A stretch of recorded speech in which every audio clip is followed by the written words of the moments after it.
What's up, everyone? Thralls Metal here once again. I'm Necrotic Nick. And I'm Jammin John. And we have an album review. So, first off, let's start off with saying coronavirus fucking sucks. It sucks that all this shit's happening, and this will probably put a little bit of a hold on any live show reviews for at least since they a month. Postponed everything. Yep. The next few weeks. So. Yeah. No longer going to see Devin Townsend. Probably not going to see Beneath the Massacre and Origin. Yep. I'm guessing by tomorrow they will announce it canceled. Because there were 2 confirmed cases of coronavirus supposedly in Detroit. Which means... Probably no Sepultura. Probably no Sepultura and Crowbar. Possibly no Possessed. Yeah, possibly no Possessed. So... I think that's all. Yeah, that's enough, though. Oh, I was going to go see Paul Rubens do live stand-up in Findlay with... Yeah. Miller not gonna and happen Eric. Here. Yeah. Oh, well. So, yeah, that's the world we live in. But we can still review albums, and we have one for you. So we are reviewing the debut album on Season of Mist Records for Earthrot, with their album Black Tides of Obscurity. This came out actually on the 5th, but we didn't get it until today. These guys are from Perth, Australia. They've been a band since 2013, and they actually do feature an ex-member of a band that we recently reviewed, Xenobiotic. This is their 3rd full-length release, though their first 2 are independent, and they have, I believe, 2 other EPs. And I'll tell you, I'm willing to go get them after hearing this album, because this is a really interesting listen. Kicks off with Dread Rebirth, and right away the intro to this kind of remind me of like a creepy Western. That's what I said. Intro reminds me of a Western mixed with a Quentin Tarantino film. Yeah, I was going to say like creepy noir movie. Yep. Definitely wasn't expecting that right out of the gate, and then boom, we get into just nasty... almost Swedish death metal, but there's a lot of elements to the sound. It's that guitar tone's Swedish death metal all the way. On the sticker that was on it, it said for fans of Dismember, Black Dahlia Murder, and Psychroptic. And right away, I got exactly why they said Dismember, because that guitar tone just comes in and just punches you in the gut. Yep. It is insanely heavy. But what this album actually has also in here is a lot of atmosphere. There's a lot of black metal atmosphere, so it's almost like a very blackened version of Bloodbath. Very heavy, but very distant. Vocals are all over the place.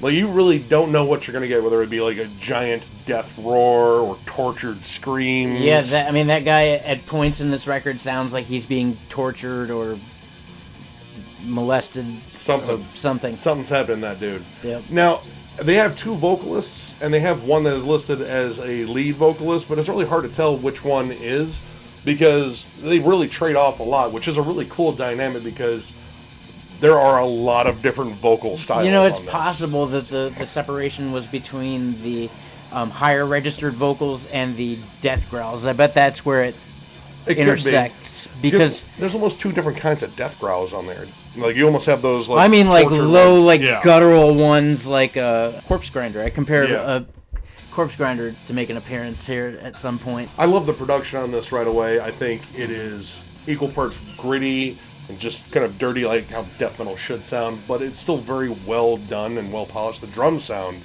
immaculate. Well, yeah, and you compared it to that earlier too. Was the overall feel of the record has like a more like old school kind of death metal, blackened death metal feel to it, whereas the drums bring in an element of newer metal, if that makes sense. Or more modern death metal. Yeah, or more modern death metal. Yeah, like something like, taking like old school death albums, but also kind of mixing that with like Decapitated or something like that. Yeah. Which has a more polished sound, but it's still very much death metal.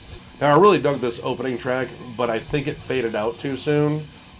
There was a point where I thought it was building towards something else, and then it just started fading out, and I was kind of wondering. And there was no like little bits of ambiance or anything to bring it into the next track. It just sort of faded out on a spot where even the vocals were still going. Yeah. Like there was more to say, and they just kind of trimmed it down for length. But the next track, New Horns, opens up with this just disgusting blackened death metal opening. And this is where you hear the vocals just go off. Yeah. And this sounds like an insane, deranged human they put in front of a microphone. It's like, here, just say stuff. like they stuck a microphone down in an old like mental ward and just said, "Go at it." My brain's made of mustard. Right. Like, yeah, no, that's good. We can work with that. Right, dude. And what it was. I really dug to how just deranged this sounded. I mean, that's a whole other level of atmosphere, which these guys have a really cool, creepy vibe throughout this, like skulking through a cemetery at night. But this was just something else, like you're in an abandoned, insane asylum, and this guy is just charging at you. Yeah. Now, I really liked the lead work in the song, especially because it is very Chuck Schuldiner-ish. Yes, I said the same thing. Yeah. Tremendous hook. And this is where some of the more straightforward blackened death metal comes through. There's parts in that I definitely thought were like Belphegor, which those guys excel at their sound, and it's definitely here. But what's interesting is the contrast between this giant dismember entuned tone and these blackened melodies. It's a very interesting contrast because you get a good balance of atmospheric and brutal at the same time. And I really dug that. And you get that all throughout this album. Yeah, it's a very well done, even kiltered mix. Next in line was Towards a Godless Shrine. Yet another really cool song. It had a, I would state movie quote, but some sort of sample of spoken word talking about eternity and something cryptic and vague, but creepy. And then it explodes into this really cool, like, groove thing. Reminds me a lot of, like, Arch Enemy and At the Gates meets Corpse Grinder on vocals. Yeah, the delivery was super close to Corpse Grinder. Maybe slowed down a bit, like kind of close to what he did with Paths of Possession. Yeah, like not quite the normal speed of the cadences or anything. Because his cadences are insane. I loved how that mid-tempo opening that's very melodic death metal breaks into just insanely fast blast beats. And it still keeps that main riff, but it really just changes the tone of the song. Like it feels twice as evil. Like we're not doing a death march. We're just charging after. Because they've got really cool layered melodies. Like there's the guitar riffs are very creative. I'm really happy about that. Like there weren't too many moments where I was like, this is meat and potatoes. Like they really incorporate some awesome sound and like killer hooks in the riffs too. Really moving on the guitars too. Triple pick nation for like 12 measures. Oh my god, dude, that breakdown was absolutely insane. But there was, once again, they threw in a cool little creepy melody on top of it to kind of keep with the atmosphere and everything, but sacrifice nothing in brutality. And I like that this song kind of dialed down the atmosphere just a tad to just really let the overall heft of it just come swinging through. Yeah, it gave it more of a kick when it dulled down on the background. This then leads into Unparalleled Gateways to Higher Obliteration. Quite a mouthful. It's a big one. Yeah. But the song just explodes when it starts. It explodes with this really groovy riff that's again geared more towards death metal overall. Definitely.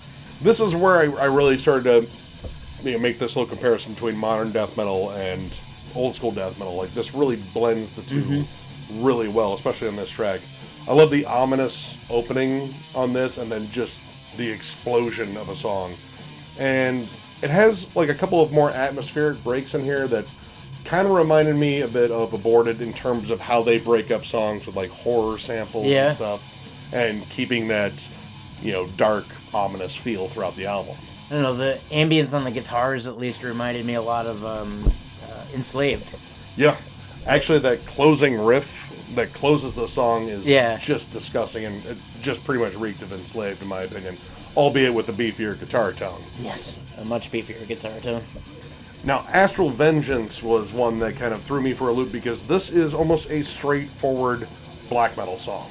The death metal elements are definitely dialed back in this one. It blows up into pretty much a Marduk-like fury. Yeah. And if you're familiar with Marduk, they have pretty much one speed, and that's insanely fast. And that is exactly what this song does. The melodies are distinctly more black metal, and again, you get that cool contrast with this dismembered guitar tone and then these blackened melodies. And this just has a fierce pace to it. Like this is one of the most energetic songs in the entire album.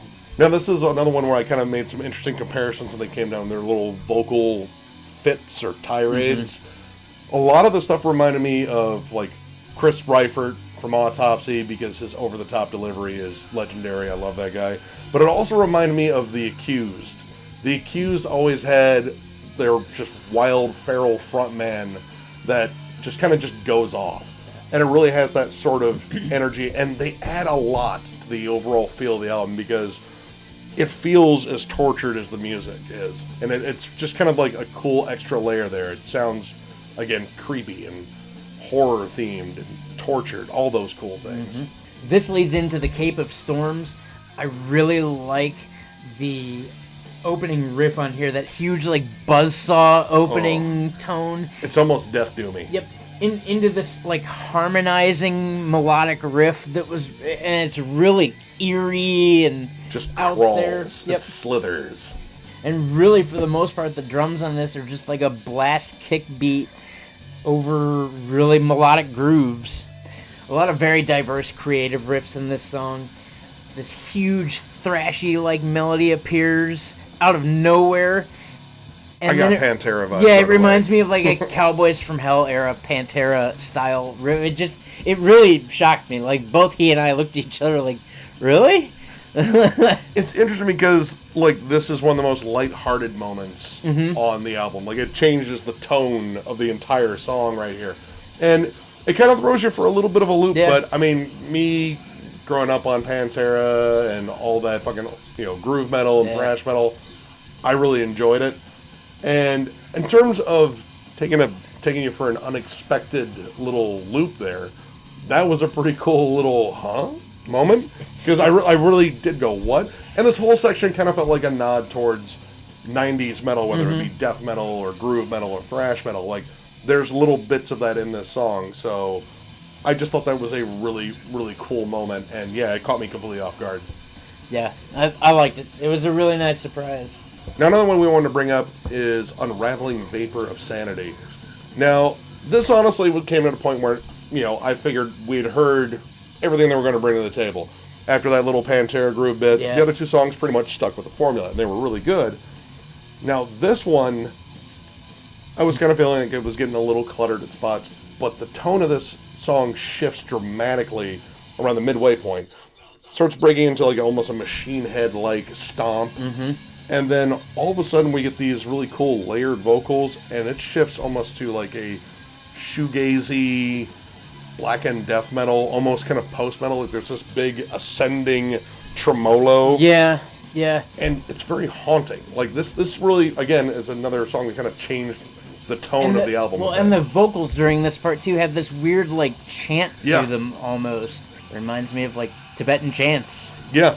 And again, when I thought we had heard pretty much everything they had to offer, they changed it up and they took a really cool turn here, and this song was about building this giant lush atmosphere, and it really succeeded here.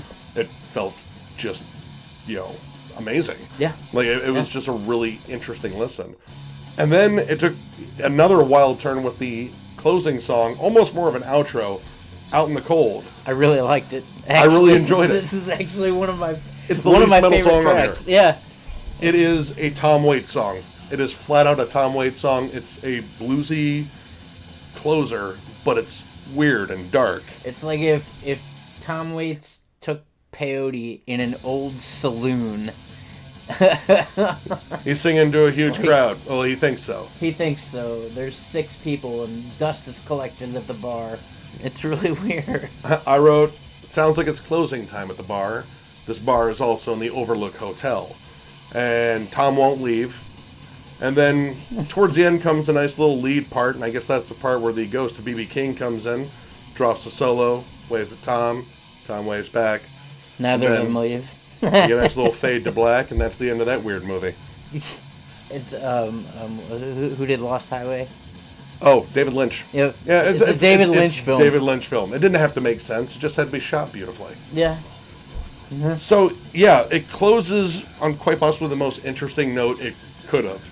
But it wasn't bad. It was actually really good. And in terms of the overall feel of the album, it really still fit, because the whole feel of this album is dark and ominous, kind of creepy and strange. Just dark. And granted, that's not the kind of dark you were expecting, but it was still very dark, and it fit with the album. So, yeah, overall, I'm going to give this 4 stars. I dig this. This is a really good listen. Didn't really have too many problems with it at all, and my God, there's so many catchy riffs on here. The guitar work is great. The vocal work is otherworldly. And this is just a really cool release that kind of has a good balance between modern death metal and old school death metal. If you're a fan of either, you'll probably dig this. This is a solid one. I dig it. I also give it 4 stars. I had a really good fucking time jamming this album. I never stopped moving once. I mean, it was a constant headbang from start to finish. And just very elemental and open and, like Nick said, very dark. The whole mood of this record is just kind of sullen and creepy. Almost like walking through a rainforest at night or something. Just, like, so... You're definitely going to be eaten by something. Yeah. But this was a great listen. It was definitely more than I expected based on just what the liner notes said and shit about the influences. Because, I mean, Psychroptic, I don't know, I didn't even really hear too much Psychroptic in there. I definitely got Black Dahlia. I get where Dahlia. they're coming from like the triple pick guitars and that kind of weird shit, but it was fucking awesome. I really hope that tours resume here and we see these guys come around as well. Absolutely. Yep. So, if you like the video, give it a thumbs up, and if you are new to the channel, subscribe, because if you subscribe, you're entered in our giveaway for a Cryptopsy hoodie. And it is Corona free. It is Corona free. Once we hit 1,000 subs, we're giving that thing away. We're going to do like a little randomizer thing, and yeah. And we're really close. I saw today, I think 939 at one point. 940. 940, so 60 more people. Fucking thank you. Thank you. You're making this worthwhile. We love doing this. More people come on board. And we love your comments, too. Make sure to comment and tell us we did a good job or we suck or whatever. We just want to start some conversation. For sure. So with that, I said thank you very much and keep it metal. Take care.